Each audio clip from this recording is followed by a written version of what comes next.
She was seen by millions, photographed by legends, celebrated as the embodiment of Asian beauty.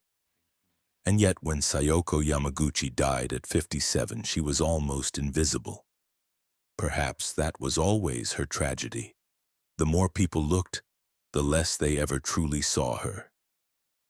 August 14th, 2007. Tokyo, Japan. Sayoko Yamaguchi died quietly. The woman who'd once made Paris gasp, who'd been called one of the world's top models by Newsweek, slipped away with barely a whisper. No grand funeral, no international headlines, just silence. The same silence that had surrounded her even at the height of her fame, when millions looked at her face but nobody saw the woman underneath. The official cause was acute myeloid leukemia. But those who'd known her understood the real story was more complex. Sayoko hadn't just died of cancer. She died of being placed behind glass, celebrated as a living museum piece, a curated representation of Asian beauty, while her actual self remained invisible behind the display. The fashion world's response was muted, respectful, distant. A few designers posted tributes. Some models sent condolences. But mostly there was silence, as if Sayoko had already been historical, already been past tense even while alive. They remembered her as icon, as the first Asian supermodel, as the woman who defined Oriental chic for Western audiences in the 1970s. They didn't remember Sayoko, they remembered the image. "They saw me as exotic," she'd once said. "I only wanted to be myself." But fashion doesn't want yourself. It wants the version of you it can package, the fantasy it can sell. And for Sayoko, that fantasy was constructed from Western projections, mysterious, inscrutable, eternally other. She was placed behind glass like a museum artifact, beautiful but untouchable, admired but never truly known. Her funeral in Japan was small, family and a handful of friends. Where were the designers whose shows she'd walked? Where were the photographers who'd built careers shooting her? They were absent, still in Paris and New York and Milan, already seeking the next face to place behind glass, the next woman to transform into symbol. The first Asian supermodel died almost as invisibly as she'd lived, seen by millions, known by almost no one. When people looked at her, they saw what they wanted to see. When Sayoko looked in the mirror, she wondered if there was anyone left underneath the carefully constructed image. "I was a woman before I was a model," she'd written in her diary, but the world only saw the mask. To understand how Sayoko became both breakthrough and prisoner, we must return to the beginning, to Yokohama in 1949, where a girl was born into post-war Japan's complicated negotiation between tradition and Western influence, between honoring the past and surviving the future. Yokohama, 1949. Sayoko Yamaguchi was born on September 19th, 4 years after Japan's surrender, into a country caught between worlds. Post-war Japan was navigating a delicate balance between honoring traditional culture and embracing American influence, between recovering national pride and meeting occupiers' expectations. This tension would shape Sayoko's entire life, the art of being yourself while becoming what others need you to be. Her family was middle-class, educated survivors who'd learned adaptation. Young Sayoko was quiet, observant, artistic. She loved to draw, to paint, to create visual worlds on paper. She had an eye for beauty, for composition, for how light transformed ordinary objects. Her parents encouraged this safe, respectable path. Art was both traditionally Japanese and internationally acceptable. She was pretty. Everyone said so. Those eyes, that bone structure, that naturally elegant bearing. But what made Sayoko different was her reserve, her quality of seeming both present and distant, as if she existed slightly apart from the world. People looked at her and projected their own interpretations onto that stillness. It was a quality that would later make her a perfect model and a perfectly lonely woman. After high school, Sayoko enrolled in design school in Tokyo, studying graphic design with dreams of becoming a commercial artist. She was good, had the eye, the technical skill, the patience. She might have lived quietly creating advertisements, her face her own private possession. But in early 1970s Tokyo, something was shifting. Japanese designers, Kenzo Takada, Issey Miyake, were challenging Western dominance in fashion, bringing Japanese aesthetics to Paris. They needed faces to embody this vision. Not just any Japanese faces, but ones that could translate to Western audiences. Different enough to be interesting, familiar enough to be acceptable. They needed someone like Sayoko. The story goes that someone, accounts vary on whether it was Kenzo himself or one of his scouts, saw Sayoko at a design school event in Tokyo. What caught their eye wasn't traditional beauty by Japanese standards. She was too tall at 5 feet 8 inches, too angular. Her features too sharp for the round-faced, doe-eyed kawaii ideal that dominated Japanese media. But for Paris, for the international market, these flaws were assets. She had presence, an otherworldly quality, the ability to make clothes look architectural rather than merely pretty. Sayoko didn't dream of becoming a model. She wasn't stage-struck or fame-hungry. She accepted the offer because it was work, because it paid better than graphic design, because opportunities in 1970s Japan were limited for women who didn't fit conventional molds. She thought it might be temporary, a way to save money before returning to design.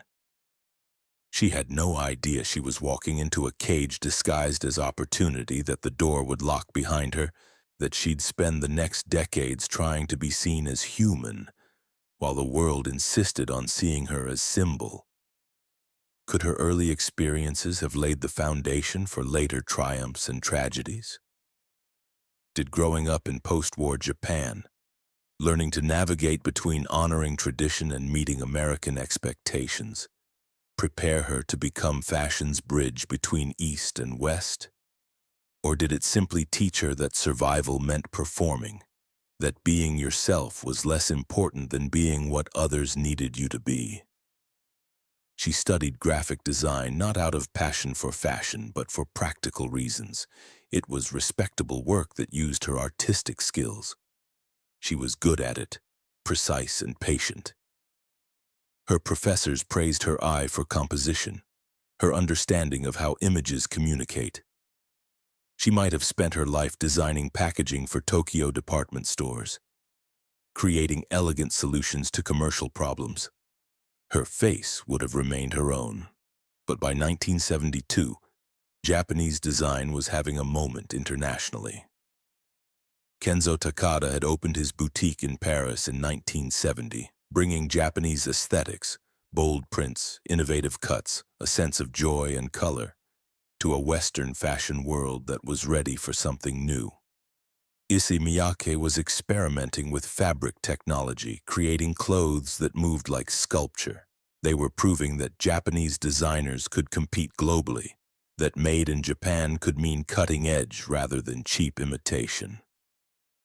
These designers needed models who could embody their vision, who could help Western audiences understand that Japanese fashion wasn't costume or exoticism, but legitimate innovation.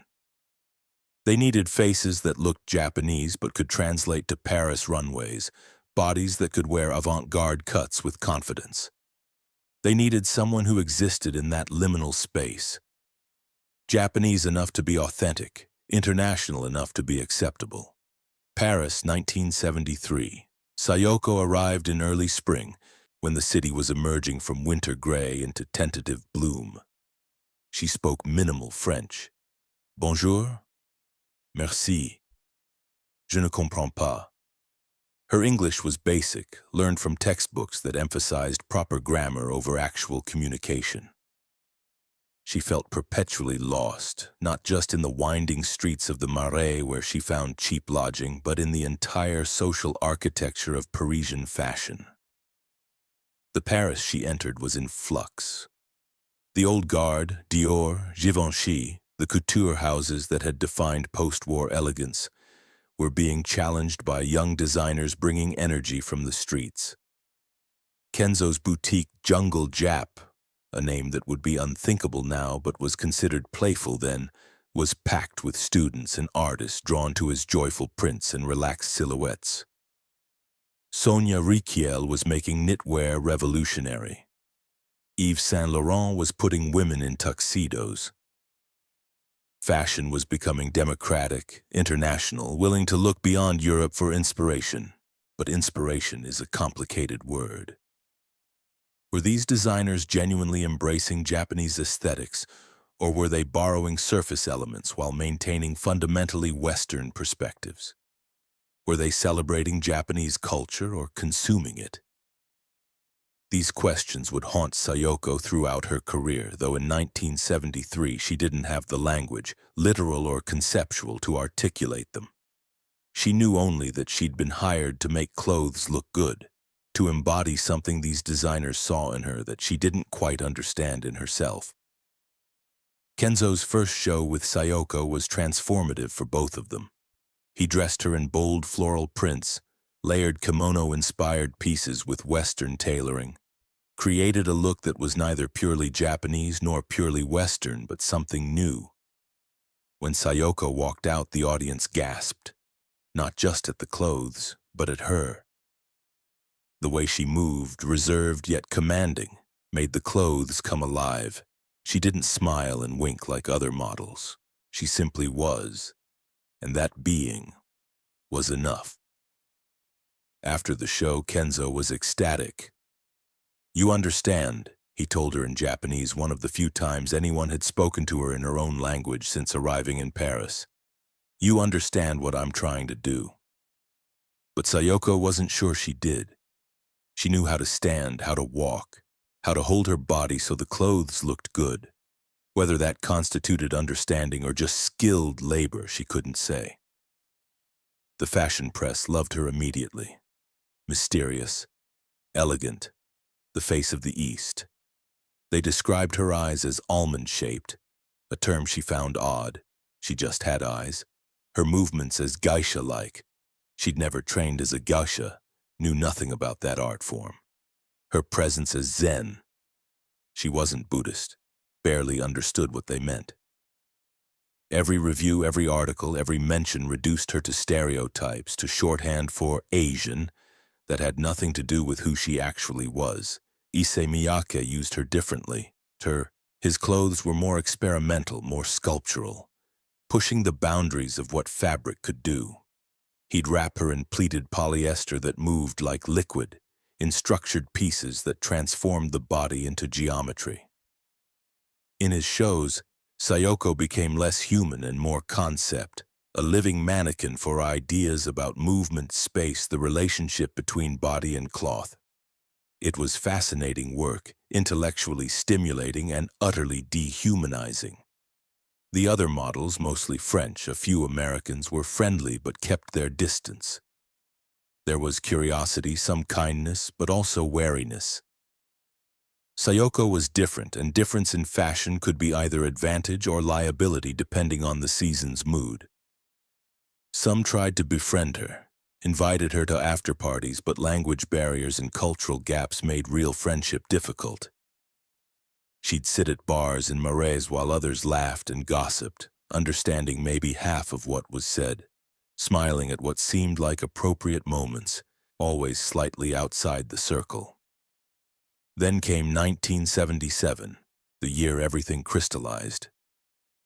Newsweek, one of America's most influential magazines, featured her in an article about the international fashion scene.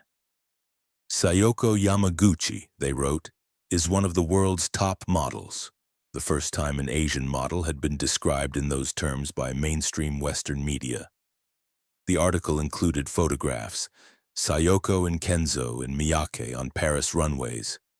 It traced her rise from Tokyo design student to international sensation.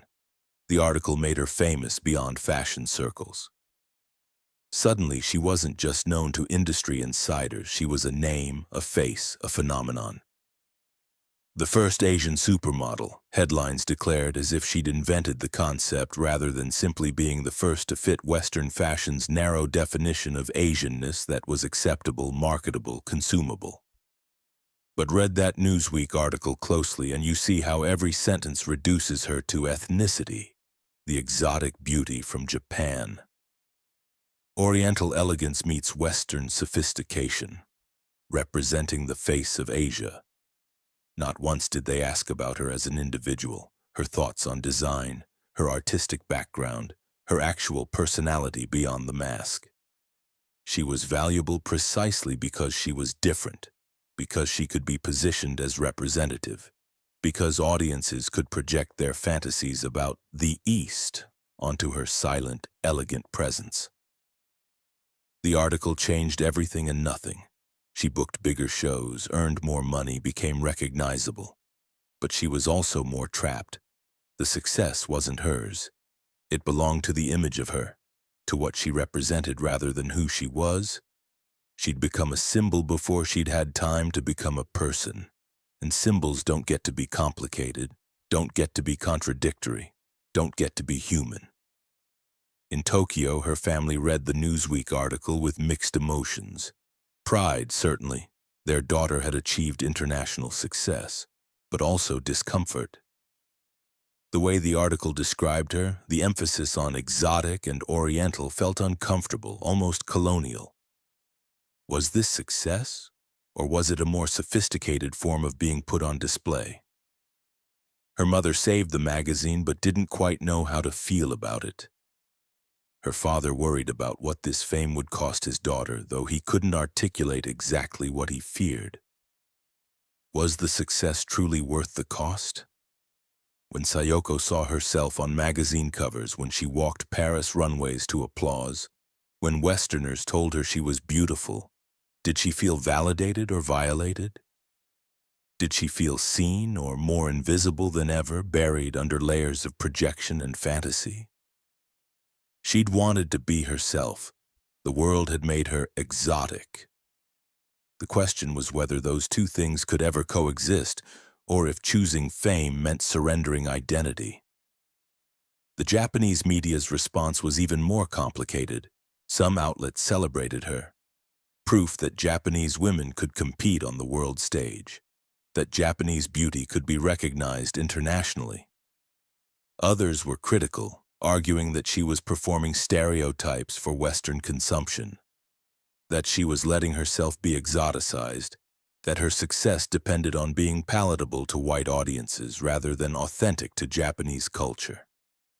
Sayoko read these critiques when friends sent her newspaper clippings, felt the impossibility of her position. If she tried to be authentically Japanese, whatever that meant, she was accused of exoticizing. If she tried to be universal, she was accused of erasing her heritage. There was no way to win, no performance that would satisfy everyone, no self that could be both successful and authentic. The loneliness intensified. Behind all that beauty, behind the glass vitrine of haute couture, was crushing isolation. She tried dating, Frenchmen who found her mysterious, American expatriates who thought she'd be docile, other artists who claimed to see beyond the surface. But how could anyone see beyond the surface when the surface was all they'd been trained to value? How could she trust that someone loved her rather than the fantasy of her? There was one relationship that lasted longer than others. A French photographer, not famous, who met her at a small gallery exhibition of her own paintings in 1975. He spoke a little Japanese, was interested in Japanese art beyond the stereotypes, seemed to see her as a person. For 6 months, she allowed herself to hope. They'd walk through Paris together, spend Sundays at museums, talk about art and life and dreams. He never photographed her, said he wanted to know her as Sayoko, not as model. She almost believed him. Then one evening she found sketches in his apartment, drawings of her but not her face. Anatomical studies focusing on what he called the exotic proportions of her body, the Oriental characteristics of her bone structure.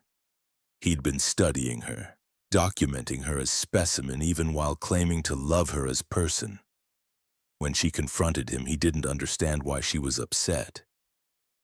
"But you are exotic," he said, genuinely confused. "That's not an insult. That's why you're beautiful." She left and never returned. The isolation felt safer than the betrayal of being seen as object by someone she'd trusted to see her as human. There were moments of breathing, rare and precious. After Kenzo's final bow one evening in 1974, Sayoko stood alone by the backstage fire escape, unpinning her hair, eyes closed, just breathing. A phone rang somewhere. Stylists rushed past. She pulled out a small sketchbook, drew a few lines of the dress she'd just worn, human hands creating, not just modeling. One breath of person between waves of performance. But these moments were too brief. The loneliness was constant. She painted in spare hours, trying to maintain identity beyond modeling. But even that became complicated. Were her paintings Japanese enough? Too Japanese? Everything she created was filtered through ethnicity, as if a Japanese person could only create Japanese art, as if individual vision was always secondary to cultural identity. Relationships with men who were attracted to her fame, her mystery. But how could she trust they saw her rather than the fantasy? How could she build intimacy with people drawn precisely to the otherness that made her feel most isolated? She longed for someone who would see past the image, but such seeing seemed impossible when the image was what made her valuable.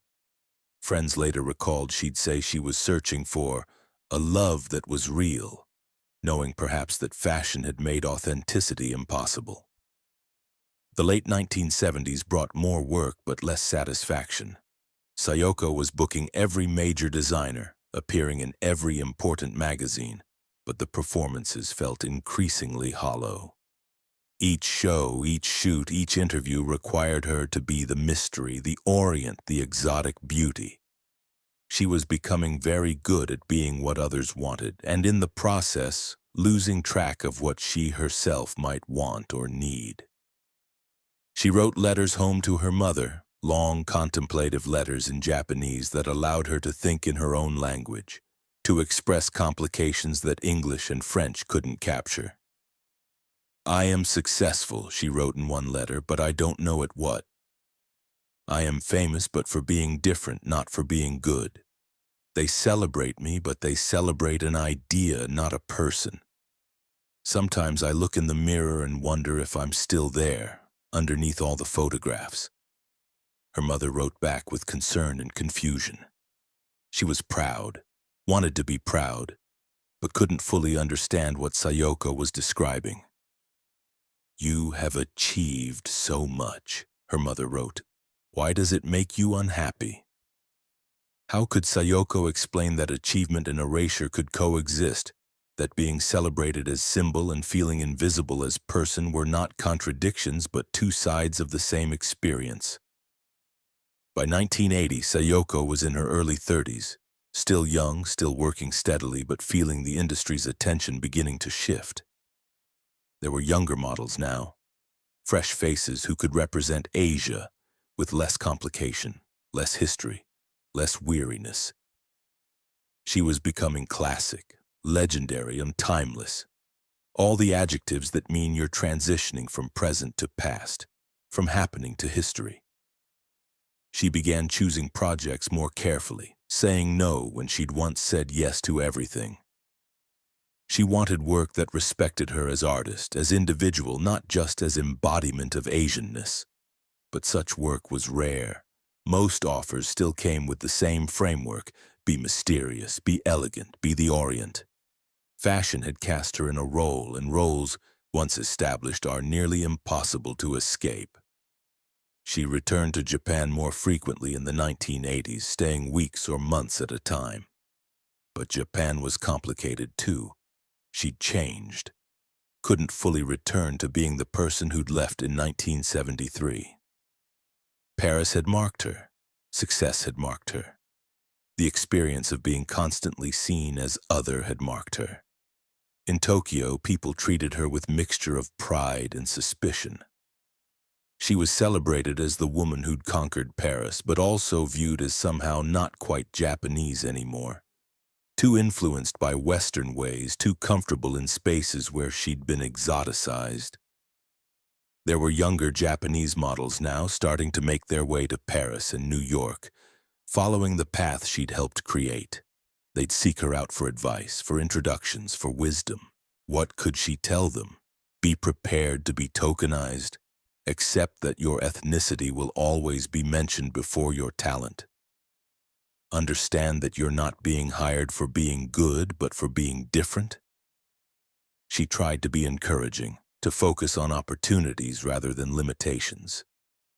But privately, she wondered if she'd done them any favors by proving it was possible to succeed in a system that could only see them as representatives, never as individuals. She turned to painting more seriously, no longer just a hobby but a potential second career. Her work was abstract, bold colors, geometric forms, explorations of negative space that drew on both Western modernism and Japanese aesthetic principles like the meaningful void, and wabi-sabi, beauty and imperfection. Critics who reviewed her gallery shows couldn't help but describe the work through ethnic lens, Japanese sensibility, Eastern philosophy, even though she was simply painting what interested her, creating without representing anything beyond her own artistic vision. She wrote too, not for publication but journals and letters, attempts to process the strangeness of her life. I was a woman before I was a model, she wrote in 1983. But the world only saw the mask. Now I'm trying to remember what was underneath, and I'm not sure there's anything left. Maybe the mask is all there is now. Maybe I've become the performance. In another entry from 1985, I feel like I will vanish as suddenly as I appeared, and sometimes I wish I would. To disappear might be the only way to stop being looked at, to stop being displayed. But even that feels like performing. The mysterious Asian beauty vanishing into mist, like something from a Western fantasy about the Orient. The self-awareness in these writings is painful. She understood exactly what was being done to her, how she was being used, how she was complicit in her own objectification because refusing would mean professional suicide. She understood the trap. Play the role and lose yourself, or refuse the role and lose your career. There was no third option, no way to be both successful and authentic in a system built on selling fantasies about difference. By the 1990s, Sayoko had largely stepped back from modeling. She was in her 40s, no longer the face of the moment, transitioning from model to former model, from present tense to past. The fashion world had moved on, discovered new ways to package and sell difference, new faces to place behind glass. She was occasionally called for retrospective shoots, for articles about the pioneers, for exhibitions celebrating the 1970s. Each time she'd consider saying no, then accept because the work was easier than explaining why she didn't want to be remembered this way. A 1994 exhibition at the Musée de la Mode in Paris featured her photographs prominently. Bourdain's surreal images, Penn's elegant portraits, runway shots from Kenzo and Miyake shows. The exhibition catalog described her as the mysterious muse who brought Asian elegance to Western fashion. At the opening, she stood in front of these images of her younger self, surrounded by people who praised her influence, her contribution, her role in expanding beauty standards. She smiled, thanked them, gave the expected speech about being honored. But looking at those photographs, her face reduced to surface, her body turned into display, she felt she was attending her own funeral, mourning a person who'd been erased long before her death. She lived quietly, painting in her Tokyo studio, occasionally traveling alone to places where fashion hadn't reached, where she could be anonymous. She went to rural Japan, to small European villages, to anywhere that offered the luxury of being unseen. She'd walk through streets where nobody recognized her, sit in cafes where nobody stared, exist in spaces where her face was just a face, not a statement or symbol or representation of anything beyond itself. In 2003, a young Japanese journalist sought her out for a serious interview about her experiences, about what it had really been like to be the first. Sayoko agreed, hoping finally to speak truthfully. But even this interview, when published, framed her experiences through the same lens: triumph over adversity, breaking barriers, inspiring others. Her attempts to discuss the costs, the loneliness, the sense of erasure were edited into inspiring sound bites about perseverance and success. The system couldn't even allow her to complain properly. It transformed her pain into inspiration, her critique into celebration. Then came 2006 and the diagnosis that made everything else irrelevant: acute myeloid leukemia, aggressive, likely terminal. She received the news in a Tokyo hospital, sitting in a sterile room where the doctor spoke in careful euphemisms about treatment options and prognosis while meaning something much simpler. You're dying, and there's not much we can do. Her first emotion was unexpected: relief. Not relief at dying, but relief that finally there was something real, something that couldn't be performed or represented or turned into symbol. Cancer didn't care about her being exotic or mysterious or the face of anything. Cancer was simply biological, honest in its destructiveness, treating her like any other body, any other collection of cells gone wrong. She told few people, her family obviously, a handful of close friends. She declined aggressive treatment that might extend her life by months while destroying its quality. She'd spent decades having her body managed by others, photographers positioning her, designers draping her, stylists painting her. In these final months, her body would be her own, dying but autonomous, finished with performance. In her Tokyo apartment during those final months, she established routines that pleased no one but herself. She'd wake early, around 5, before the city noise began. She'd make tea carefully, heating water to precise temperature, measuring leaves, letting them steep exactly the right amount of time. These small rituals, performed for no audience, felt more real than anything she'd done on runways or in front of cameras. She'd open her window to let in morning sounds: birds, distant traffic, the old woman in the next building hanging laundry. She'd place her brush on washi paper, creating forms that meant nothing to anyone but herself. Sometimes she'd paint for hours, losing herself in color and movement. Other times she'd just sit, watching light move across the floor, appreciating the simple fact of being alive without having to perform being alive, without having to represent life for others' consumption. The phone would ring periodically: treatment appointments, concerned friends. She'd answer or not, depending on her energy. Sometimes her mother would visit, bringing food Sayoko could barely eat, sitting quietly because there was nothing useful to say. Her mother would look at her daughter, this woman who'd been so famous, so celebrated, now thin and weak, and feel helpless against both cancer and the decades of isolation that had preceded it. She died on August 14, 2007 at 57. Summer heat pressed down on Tokyo. Her mother was with her, holding her hand. Her last conscious moment was not dramatic, no profound final words, no meaningful gestures. She simply looked at her mother, squeezed her hand slightly, and closed her eyes. After decades of being looked at, photographed, displayed, she closed her eyes and was finally blessedly unseen. The news reached the fashion world slowly, traveling through networks of friends and former colleagues. A designer in Paris posted something online. A magazine editor in New York saw it, sent condolences. The response was muted, respectful, distant, the acknowledgement you give to history rather than to someone you'd known.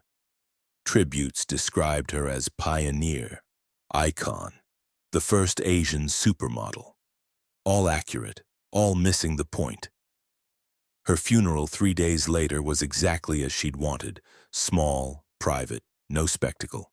About 15 people attended, family, a few close friends from her design school days, 1 or 2 people from the fashion world who'd actually known her as person rather than image. The service was simple, Buddhist, focused on the transition from this life to whatever comes next. On the altar sat a single photograph, not one of the famous fashion shots, not the images from Vogue or the Newsweek article, but a passport photo from her 20s. Just her face, neutral expression, no styling, no concept, no representation. Just Sayoko. One mourner brought a simple ikebana arrangement. White chrysanthemums in a ceramic vase, elegant but not elaborate, beautiful in its restraint, its refusal of excess. The kind of beauty that needs no explanation, makes no claims, simply is. Where were the designers whose shows she'd walked? Where were the photographers who'd made their careers shooting her? They were absent, some in Paris preparing for next season's collections, others in New York at photo shoots.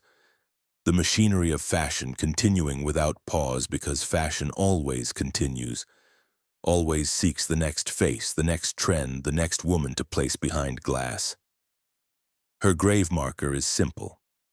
Sayoko Yamaguchi, September 19, 1949, August 14, 2007.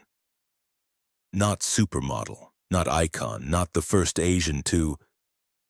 just her name and the years she lived. Perhaps that simplicity was what she'd wanted all along. To be recognized without qualification, remembered without the adjectives that had defined and confined her. To finally be just Sayoko. She vanished not because she was forgotten, but because she was never truly seen. The images remain, iconic, influential, beautiful.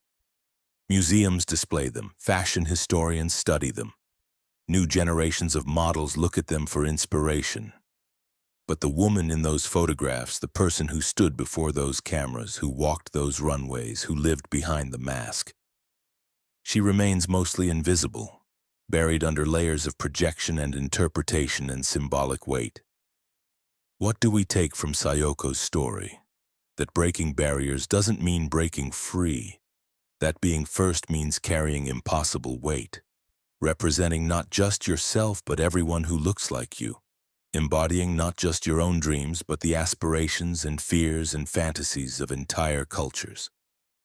That visibility and invisibility can coexist, that you can be seen by millions while known by almost no one, that sometimes the most progressive gesture, putting different faces in fashion's showcase, still reduces people to symbols if it doesn't also change how we see. Sayoko Yamaguchi opened doors that desperately needed opening.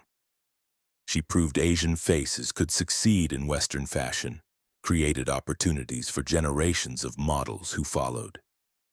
These achievements are real, valuable, worth celebrating. But they came at enormous cost.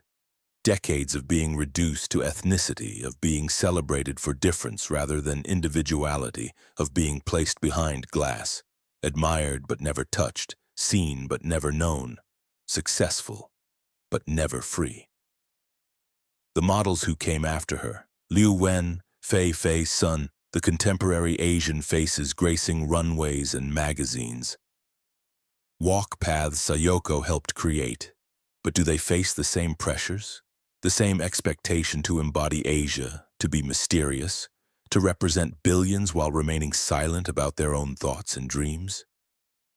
The industry claims to have evolved, to celebrate diversity genuinely. But scroll through any major magazine, watch any runway show and ask, are these women being seen as individuals or are they still being curated as types, still being valued for their difference, still being placed behind glass? When we celebrate diversity icons today, when we hang new faces in fashion's vitrine, are we truly opening doors or just installing new glass? Are we seeing people or still curating representations? When we say representation, do we mean human beings with full interiority and agency? Or do we mean concepts made flesh, symbols we can point to as proof of progress while maintaining fundamentally unchanged systems? These questions aren't rhetorical. They demand answers, action, fundamental change in how fashion sees, values, and treats people who look different from its traditional ideal. Sayoko's tragedy wasn't just personal. It was systemic, the inevitable result of an industry built on selling fantasy rather than honoring humanity.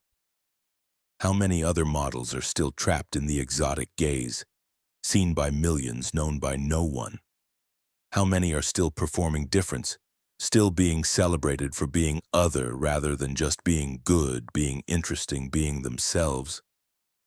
When we hang more diverse faces on magazine covers, are we genuinely changing who gets to be seen? Or just rotating the exhibits in the same museum, replacing one set of objects with another? And most urgently, when we tell Sayoko's story, as fashion histories and exhibitions do, are we honoring the icon, or are we finally ready to see the woman? The woman who wanted to be called by her own name. The woman who painted abstracts because concrete representation had been stolen from her. The woman who wrote in her journal about feeling invisible even when most visible. About wanting to vanish because at least that would be honest. The woman who died asking not to be turned into symbol, knowing even as she asked that the request would likely be ignored. Sayoko Yamaguchi was a woman before she was a model. But the world only saw the mask. She was Japanese before she was Oriental, human before she was exotic, Sayoko before she was anything else. But those truths, woman, Japanese, human, Sayoko, were always secondary to what fashion needed. The bridge between East and West, the face of Asian beauty, the proof that diversity was possible as long as it stayed safely symbolic. She opened doors while trapped behind glass, visible to everyone, accessible to no one. She changed fashion while remaining unchanged in its imagination, frozen as mysterious beauty, exotic muse, the woman who existed only in others' fantasies about what Asian women should be. Even now, years after her death, we struggle to see past the icon to the person, to honor her complexity rather than her simplicity, to acknowledge that her success was also her imprisonment. "Beauty is a prison when it's not yours," she wrote. And her beauty, the beauty fashion celebrated, the beauty that made her famous and made her lonely, was never quite hers. It was constructed, curated, sold as representation of Asia to audiences who never asked what she herself wanted to represent, who never wondered if being symbol was sufficient recompense for surrendering self. In the end, Sayoko got what she asked for: a quiet death, a small funeral, a simple grave marker, no spectacle, no performance, just a person who lived and then stopped living. But even in granting that final wish, even in letting her rest, we face the uncomfortable truth. She had to die to stop being a symbol, to stop being placed behind glass, to finally, briefly be just Sayoko. That shouldn't be the only way out. That shouldn't be the price of being different in an industry that claims to celebrate difference. Fashion must learn, must be forced to learn, that diversity without humanity is just another form of objectification, that representation without seeing is just sophisticated tokenism, that progress means not just who gets to be in the photograph, but whether they get to be people rather than symbols. Sayoko deserved better. The models who followed her deserve better. The ones coming now deserve better. They deserve to be seen, truly seen, not as types or representatives or symbols, but as human beings with all the complexity, contradiction, and individuality that implies. Until that happens, until fashion learns to see rather than just look, Every diverse face it celebrates will carry Sayoko's burden. Visible, successful, influential, and desperately, crushingly alone.